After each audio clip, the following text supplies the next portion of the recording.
বন্ধুরা, এই হচ্ছে মনসা বাড়ি বা মনসা মন্দির, মানে উপরে ওনারা থাকেন আর নিচতলায় কিন্তু মা মনসা রয়েছে।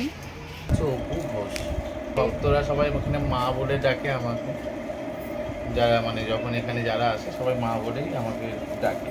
বাড়িতে এসে যেটা আমি দেখতে পেয়েছি সেটা মায়ের বামন চতুর্দিকে থাকে, সেটা আবার আমাদের কথাও শোনে। তারপরে সে পিতলের পঞ্চনাথ বাবার মাথায় দিয়ে যায়।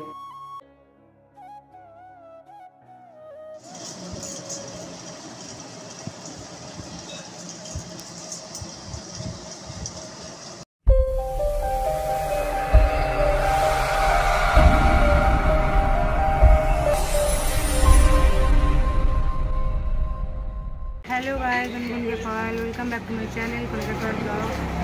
বন্ধুরা, আমি আজকে চলে এসেছি আমাদের সোদপুরের জাগ্রত কালীমা, জাগ্রত মনসা মা মনসা মন্দিরে। তো মনসা বাড়ি বলেই কিন্তু বেশি পরিচিত।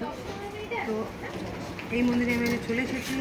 প্রথমে আমি আজকে তোমাদের দেখাবো এই মন্দিরে কী করে আসতে হয়, তারপরে কিন্তু এই মন্দিরের ইতিহাস আমি তোমাদের সঙ্গে শেয়ার করবো এবং নিয়ম প্রণালী, কটায় বন্ধ মন্দির, কটায় খোলে এবং বিকেলে কটায় বন্ধ হয়, কটায় রাত্রিবেলা পুজো খোলা থাকে, সবই আমি এই ভিডিওতে আমি শেয়ার করবো। এবং পুজো দেওয়ার পদ্ধতি, কী কী বার খোলা থাকে, সবই কিন্তু আমি আজকের এই ভিডিওতে শেয়ার করবো। সঙ্গে থাকবো, আশা করছি আজকের ভিডিওটা তোমাদের খুব ভালো লাগবে। শিয়ালদহ স্টেশন, এখান থেকে আমরা ট্রেন ধরবো, ট্রেন ধরে নামবো সোদপুর স্টেশন। তো চলো।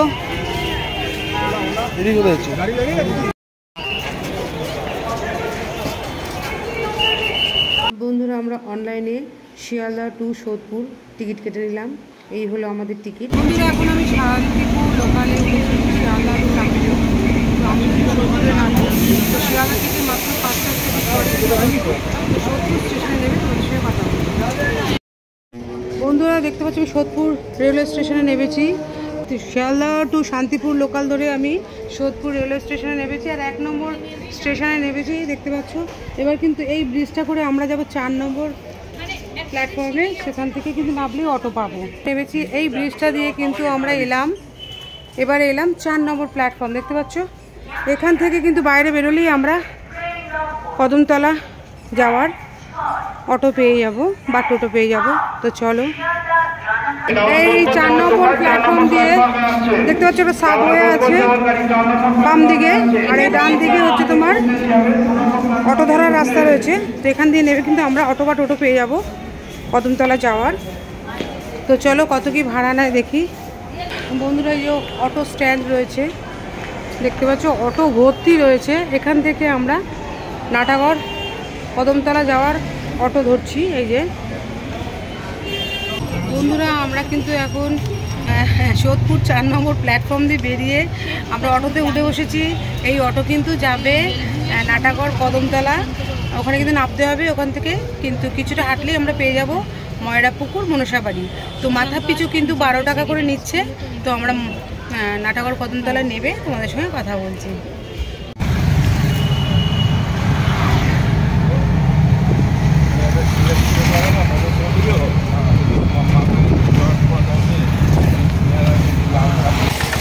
তো বন্ধুরা, আমরা এই নাটাগড় কদমতলায় নামলাম। সোজা গিয়ে বাঁদিকে গেলেই কিন্তু আমরা পেয়ে যাবো মনসা বাড়ি। তো চলো বন্ধুরা, এই যে আমরা চলে এসেছি, মানে অটো থেকে নেবে 2 মিনিট হাঁটলেই কিন্তু আমরা পেয়ে গেলাম এই মনসা বাড়ি। দেখতে পাচ্ছি লেখা রয়েছে শ্রী শ্রী মনসা মন্দির। তো চলো ভেতরে যাওয়া যায়। বেশ কালারফুল, সুন্দর মন্দিরটা দেখো। বন্ধুরা, আমরা সবাই কিন্তু জানি মনসা দেবীকে নিয়ে বহু পুরাণ মঙ্গল কাব্য কাহিনী আছে। সবচেয়ে জনপ্রিয় হলো মনসা মঙ্গল কাব্য, যেখানে মনসা দেবীর পূজার প্রবর্তন হয় চাঁদ সওদাগরের কাহিনীর মাধ্যমে। চাঁদ মনসাকে দেবী হিসেবে মানতে চাননি, তাই দেবী তার পরিবারে নানা বিপদ আনেন। শেষে চাঁদের পুত্র লক্ষিন্দর মারা যায় সাপের কামড়ে। শেষে চাঁদ মনসাকে পুজো করলে শান্তি ফিরে আসে। ভীষণ ভালো লাগছে। আর সদরের মাথায় কিন্তু রয়েছে নাগ পঞ্চমীর একটা ছবি। এবার চলো তোমাদের মা মনসাকে দর্শন করা, তারপরে জানাচ্ছি। এটাই কিন্তু ঢুকতেই দেখো বাম দিকে রয়েছে ভোলে বাবা রয়েছে। আর এই যে দরজাটা দেখতে পাচ্ছ, এটা কিন্তু শুধু মানে মনসা পুজোর সময় মেন মনসা পুজো যেটা আমাদের শ্রাবণ মাসে হয়তো হয়ে থাকে, শ্রাবণ মাসের শেষে যে হয় সেই সময় কিন্তু এই দরজাটা খোলা হয়ে থাকে। আর তা নাহলে কিন্তু প্রত্যেক দিনই এই ডান দিক দিয়ে যে দরজাটা আছে দরজা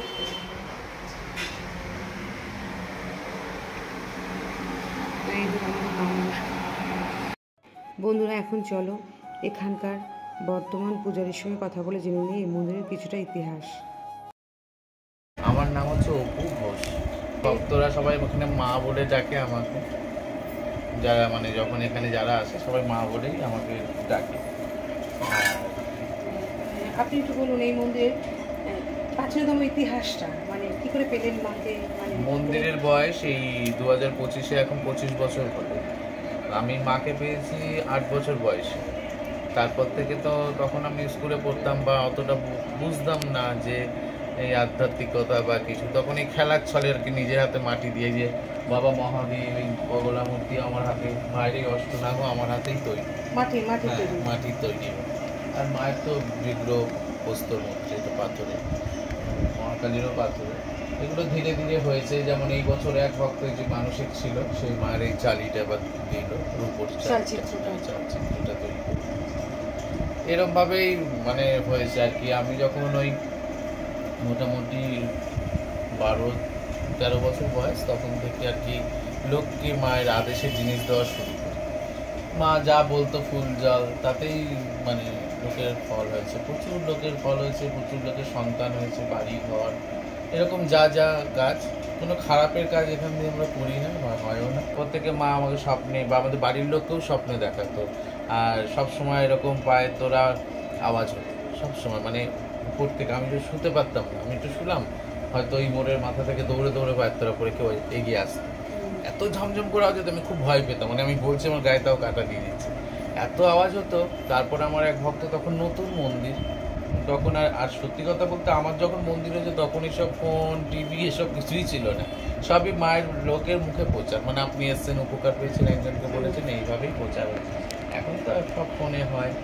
প্রথমে আমি যখন মাকে করতাম সেই মূর্তি অন্যরকম ছিল, শুধু মায়ের মুখ থাকতো আর নাকফানা নিয়ে। ওই নাকফানা মূর্তিতেই আমি সবসময় পুজো করতাম। তা ওইটা করতে করতেই মার আদেশ হলো যে আমি এইখানে আছি, দেখুন এখানে মায়ের গাছ আছে, দেখুন ওখানে আছি। আর আমার প্রথম যে মন্দির হয় তখন আমাদের ঘরের বারান্দা ছিল, ওই বারান্দাতে ওই নাগ মূর্তি বসিয়ে পুজো করতাম।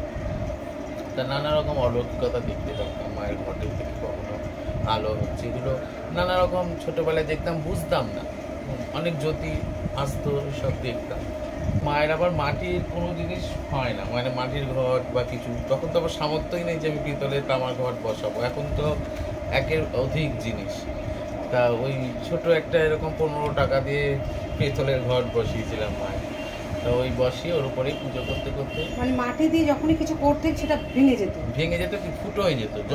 দোকান থেকে হয়তো দেখে নিয়ে আসতাম যে ঘটে জল বেরোচ্ছে না, কিন্তু মায়ের কাছে যেই বসাতাম সে ঘটের থেকে জল বেরোনো শুরু হতো। মাটির ঘট কিছুতেই উনি পছন্দ করছিলেন। এবার আমার তখন মানে কি বলবো, আমি তো অতটুকু, আমাকে কে বুঝতো। পড়াশোনায় সেরা মানে পড়াশোনা করতে বসলেও আমি সবসময় ছবি আঁকতাম, মায়েদের ছবি, সব ঠাকুর দেবতা। দুর্গা পুজো আমার যেমন হয়, দুর্গা ঠাকুরকেও আমি খুব ভালোবাসতাম, নিজের হাতে বানিয়ে পুজো করতাম। সেই পুজো এখনও হয়, বেশ বড় করেই হয় এখন। এইভাবে করতে করতেই 10-15 বছর যখন হয়, তখন মার আদেশই হলো লোককে, যখন আমি মাধ্যমিক দিই, বাবা মহাদেবের আদেশ হলো মায়ের সাথে যে আমি যদি কাউকে কিছু দিই সেই জিনিসটা কার্য করতে হবে। সবাই তো দিলে সব কিছু সিদ্ধ হয় না, এক সাধনা করে কেউ সিদ্ধি লাভ করলে তখন তার হাতে জিনিস সিদ্ধ হয়, কিন্তু আমরা তো সাধনা করি না, এমনিই মা আমাদের কাছে এসছে কোনো হয়তো ভাগ্যের জন্য। তা ওইটা বাবার আদেশ হলো যে আমি হাত থেকে যা দেবো। আমি বাবাকে জিজ্ঞেস করলাম, বাবা বলে হ্যাঁ আমি জগতের মঙ্গল করতে পারবো। আমাকে বললো তুই মাধ্যমিকে পাস কর, হাত ধরে নিয়ে আমাকে ঘোরালো পুরো এলাকাটা। আমি কাউকে কোনো ইউটিউবারকে গল্পটা করিনি, আপনাকে ফার্স্ট বললাম, ঘোরালো পুরো এলাকা ঘুরিয়ে আমাকে বললো কি এই জিনিসটা রাখ তুই। আমি তখন বললাম আমি কি সবার ভালো করতে পারবো? বলে তুই সবার ভালো করতে পারবো। এটা বাবা মহাদেব আমাকে আদেশ করলো। তখন আমার বয়স এই 9-এ পড়লে যেই বয়সটা হয় সেই মাধ্যমিক দেওয়ার পর আমার আর পড়ার মতন ক্ষমতা, তখন মাথা খুব অস্থিরতা, সব সময় মা করে একটা পাগলের মতন হয়ে গেছে। আবার মা আমাকে বললো যে সখীভাবে পুজো করতে, মানে আমার সত্যি সেজে পুজো। তখন আমি খুব অন্যরকম, একটু এখনও আলতা টালতা পরি, তখন আলতা পরতে হতো, মানে শাড়ি কুচিয়ে দিয়ে যেরকম হিন্দুস্তানিদের যেরকম শাড়ি পরানো হয় পরে পুজো টুজো করতো। তারপর এটা বড় হচ্ছে, নিজেরও একটু কেমন যেন লাগতো। আপনাকে যে মা বলে কেন বলে, মানে যেহেতু মা আমার শরীরে আসে, হ্যাঁ, সেই কারণে এক প্রথম গড়িয়া থেকে একজনের ভদ্রলোকের প্রায় 49 বছর বয়স, ভদ্রমহিলার 45 বছর বয়স, ওনাদের 3টে সন্তান হয়ে মারা যায়। এখানে আসলো 2 মাস, তারপরে মা আদেশ দিল যে তুই চৈত্র মাস থেকে আদেশ পাবি, এই সন্তান আসবে তোর। ঠিক চৈত্র মাসে ওনার সন্তান ছেলে হলো। এই হলো মার প্রথম সন্তান। সেই ছেলের বয়স এখন 23 বছর, না 24 বছর হতে চলে, ইঞ্জিনিয়ারিং। এরকমভাবে তো অনেক, আজকেও একজন আসবে, ওনারও এখানে এসে বাচ্চা গর্বে আছে, সামনে কালী পুজোর পরে ডেট আছে। এরকমভাবে প্রচুর বিয়ে হয়ে মার নাম এখন নতুন প্রচার হয়ে গেছে। এইভাবে তাদের ব্যাপারগুলো। তারপর অনেকের বাড়িতে বাস্তুর যে সমস্যাগুলো থাকে, ভূতপ্রেতের উপদ্রব। এই কিছুদিন আগে, যেমন এখন মানে কি বলুন তো, অত্যাধুনিক তন্ত্রমন্ত্র ক্রিয়া বেরিয়ে গেছে। এখন এত রকম মানে ক্রিয়া হয়েছে, খারাপ ক্রিয়া। ইদানিংই একজন ভদ্রমহিলা আসে, তারই রিলেটিভ, মানে তাকে এমনভাবে ক্ষতি করছে। সেদিনকে আমি এখানে আসার পর মানে ওনাকে বিছনায় ফেলে দিয়েছি, উনি হয়তো আজকে আসবে। সেই ওনাকে একটা শাড়ি দিয়ে পাঠিয়েছে, শাড়ির মধ্যে ক্ষতি করে, কিন্তু বোঝা যাচ্ছে না। নতুন শাড়িটা কেটে নিজে থেকেই পিকো করে দিয়েছে। যেই শাড়িটা উনি হাতে দিয়েছে, সে থেকে অসুস্থ হয়ে যাবে। আবার মায়ের এখানে আসলে মায়ের জল দিলাম, ঠিক দিলাম, তারপর আবার সুস্থ হলো। এইভাবে ধরা পড়ছে, মানে এখন অত্যাধুনিকভাবে ক্ষতি করছে। এইসবগুলো ঠিক করে দিই। তারপর ধরুন অনেকের বাড়ির উপরে আয় ইনকাম নেই, সবসময় আসছে পয়সা চলে যাচ্ছে, বা ঘরে ঢুকলে এক একজনের দেবেন মাথা গরম, অস্থিরতা। তারপরে তো আছে ওই যে ত্রিকোণ সম্পর্ক, স্বামী স্ত্রী মাঝখানে সব। খালি আমি করি না কাউকে বান মারা, ক্ষতি করা, কারোর স্বামী স্ত্রীর ভালো সম্পর্ক আছে সেটা ভেঙে দাও, অনেকে আছে এরকম আসে বা ফোন করে, আমি সঙ্গে সঙ্গে না করি, এইগুলো আমি পারি না। আচ্ছা, এই যে ঘরটা পড়ে, কি বার পড়ে? মানে এটা বৃহস্পতিবার, আর প্রথমে বৃহস্পতিবারই করতাম একদিন। তা মা আবার আদেশ করে যে রবিবার তো আমার জন্মবারটাও পালন করে, নিরামিষ খেয়ে আসতে হবে প্রথমটাই, আর ধোয়া জামা কাপড়, আর কিছু না। আর মায়ের পুজোর জন্য একটু আনতে হয় ধূপকাঠি, মোমবাতি, আর কিছু না। আর 31 টাকা করে এখন অবধি আদেশ দক্ষিণা নেওয়া হচ্ছে। এছাড়া তো ধরুন আপনার কেউ আজকে মানুষকে দিচ্ছে, কেউ এইভাবে তো চলতেই থাকি সেসব। তাছাড়াও মন্দিরে ধরুন এই দুর্গা পুজো হয়ে গেল, আবার কালী পুজোর দিন পুজো আছে, আবার নাগপঞ্চমীর পুজো হয়, দশহরার দিন পুজো হয়, তারপরে মাঘ মাসে কালী পুজো হয়, বৈশাখ মাসে শীতলা মা আছে, শীতলার পুজো হয়, ফাল্গুন মাসে বাবা মহাদেবের পুজো হয়। এরকম 12 মাসে 13 পার্বণ মানে আমাদের হতেই। আর এই মন্দির প্রত্যেকদিন কটায় খুলে? সকালবেলা মন্দির 8টায় খুলে যায়। সকালে একবার পুজো হয়, মায়ের বাল্য সেবা পুজো হয়, ওইটা 9:30টার মধ্যে হয়ে যায়। তারপরে আবার দুপুরবেলা ধরুন এই 1-12টায় মন্দিরে ঢোকা হয়, সেই পুজোটা দুপুর 2-2টায় হয়ে যায়। এবার শনি মঙ্গলবার যেহেতু যাত্রী আসে, যেরকম ভিড় থাকে সেরকম বেলা হয়, 5টা বেজে যায়, কোনো দিনও 6টাও বেজে যায় লোকের। আর সন্ধ্যা আরতি আবার 6টায় সন্ধে হয়। আর রাত্রিরে মার একদম গভীর রাত্রে একটা শীতল পুজো, তখন মাকে শীতল দিয়ে মায়ের সঙ্গে। আর ধরুন দূরের বন্ধুরা যদি কিছু প্রশ্ন থাকে আপনাকে করে হয়তো আসার মধ্যে আসতে চাইছে, অনেকে শিলিগুড়ির অনেক লোক ফোনের মাধ্যমে জানে।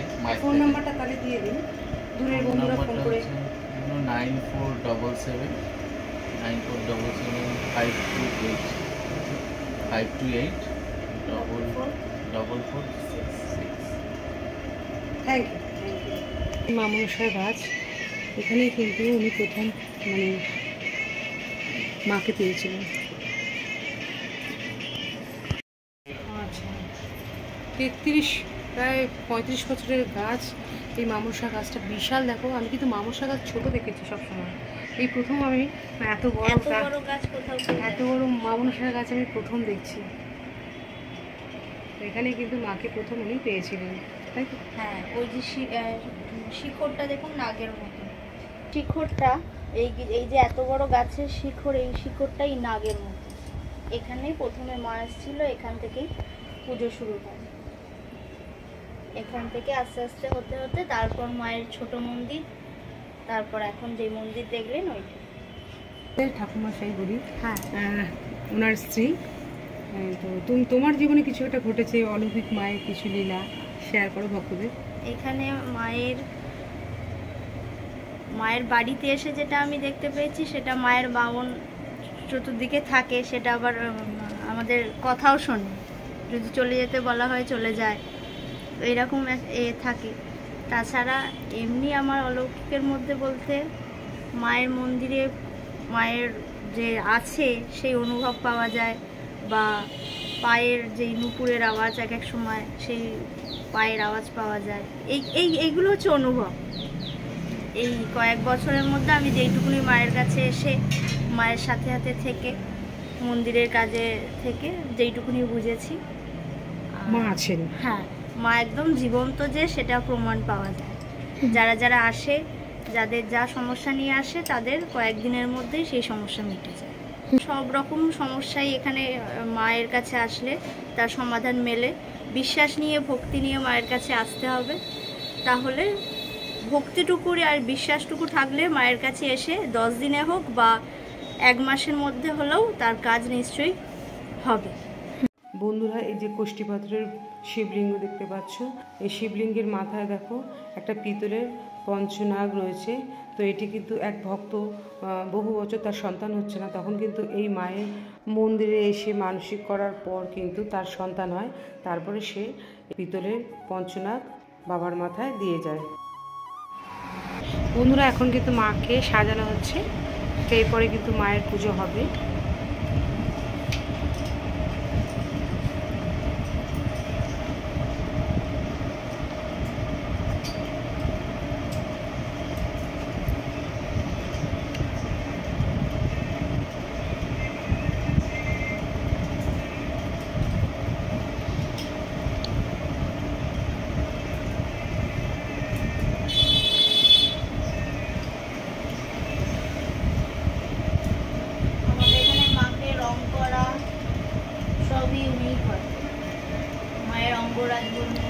অঙ্গরাগ কত বছর পর পর হয়? আমার যেরকম আদেশ হয়, যেমন এই বছর আগে 7 বছর পরে আগে 7 বছর। হ্যাঁ, ঠিক থাকে। মা যখন বলে তখনই করা। এবারও করবো না, ছিলাম শরীরটা ঠিক ছিল না, বারে বারে আমার স্বপ্ন দেখে।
মায়ের মন্দিরে আসে, আর এনার কিন্তু এনার মুখ থেকে শুনে নিই যে মা কতটা জীবন্ত বা জাগ্রত। তো আপনি কোথা থেকে আসছেন? আমি বেগমনা থেকে এসেছি, বসিরহাট লাইনে যে বেগমনা, সেখান থেকে এসেছি। কত বছর ধরে আসছেন? আমি মাসখানেক ধরে এসেছি। আচ্ছা, আপনার নিশ্চয়ই কিছু করেছেন? অনেক কাজ হয়েছে, অনেক উপকার পেয়েছি আমি, অনেক উপকার পেয়েছি। আমার ছেলের জন্য এসেছিলাম। ছেলের জন্য এসেছেন? আপনার আমি অনেক উপকার পেয়েছি। মানে মাত্র 1 মাস হয়েছে? 1 মাসও পূর্ণ হয় না না, পুজোর 1 সপ্তাহ 1 সপ্তাহ আগে এসেছি। তার মধ্যে আপনি আমি অনেকটা উপকার পেয়েছি আমার ছেলের নিয়ে। তার মানে মা খুব মা জাগ্রত। খুব জাগ্রত, বাবা মা অনেক জাগ্রত। আচ্ছা, এ আর ভক্তদের বলার নেই। আপনি এখানে কবে থেকে আসছেন? প্রায় 3-4 বছর হয়ে গেছে। কত বছর ধরে চেনেন এই মন্দিরের জায়গা? বিয়ের জায়গা চিনি অনেক দিন থেকে, আমার বিয়ে হওয়ার পর থেকে। তাও কত বছর? তাও 15-16 বছর তো হবে। আচ্ছা, আপনি কি সমস্যা নিয়ে এসেছিলেন মায়ের কাছে? মায়ের কাছে আমার 2 ভাইয়ের বিয়ের সমস্যা নিয়ে এসেছিলাম, বিয়ে হয়ে গেছে। ছোট ভাইয়ের কাজ অসফল ছিল, সেটা হয়েছে। পরে আবার রোগে ছোট ভাইয়ের বিয়ে হলো, পরে ভাইয়ের বউয়ের বাচ্চার সম্বন্ধে এসেছিলাম, সেটাও হয়েছে। এখন হচ্ছে বড় ভাইয়ের খুব অসুবিধা হচ্ছে কাজে, সেই জন্য আমি এসেছি। আচ্ছা, মানে মায়ের কাছে এসে যা মায়ের কাছ থেকে চান সেটাই পান, তাই তো? হ্যাঁ, হয়, একটু দেরি হলেও কাজ হবে। আপনি এখান থেকে যা কাজ করেছেন তাতে কি আপনার খুব খরচাপাতি পড়েছে? যেটুকু দরকার সেটুকু তো আনতেই হবে। এবার হিসাব কোনো নেই, কখন কিরকম লেগেছে বলা যায় না। মানে খুব হাজার বেশি। হাজার টাকা না বা? না না, ওরকম কোনো কথা নেই। বন্ধুরা, আমি তোমাদের আজকের আমাদের সোদপুরের জীবন্ত মা মনসার মন্দির বা মা মনসার বাড়ি তোমাদের আমি শেয়ার করলাম। তো এখানে আমি তোমাদের কী করে আসবে এবং পূজা পদ্ধতি কী, মন্দির খোলার সময়, বন্ধের সময় এবং এখানকার ঠাকুরমশাইয়ের সঙ্গে কথা বলে জেনে নিলাম। এখানকার প্রায় 35তম বছর পুরানো ওই ইতিহাস। তো যদি আজকের ভিডিওটা ভালো লাগে তাহলে কিন্তু অবশ্যই কিন্তু এই মন্দিরে আসতে ভুলো না। মা কিন্তু সত্যিই খুব জাগ্রত, জীবন্ত। লাইক করো, কমেন্ট করো, শেয়ার করো। আর যারা এখন সাবস্ক্রাইব করেন তারা প্লিজ আমার চ্যানেলকে সাবস্ক্রাইব করে আমার পাশে থাকবে। আজকের মতো আমি বিদায় নিচ্ছি, অন্য ব্লগের সাথে। সবাই সুস্থ থাকো, ভালো থাকো, আনন্দে কাটাও। টাটা।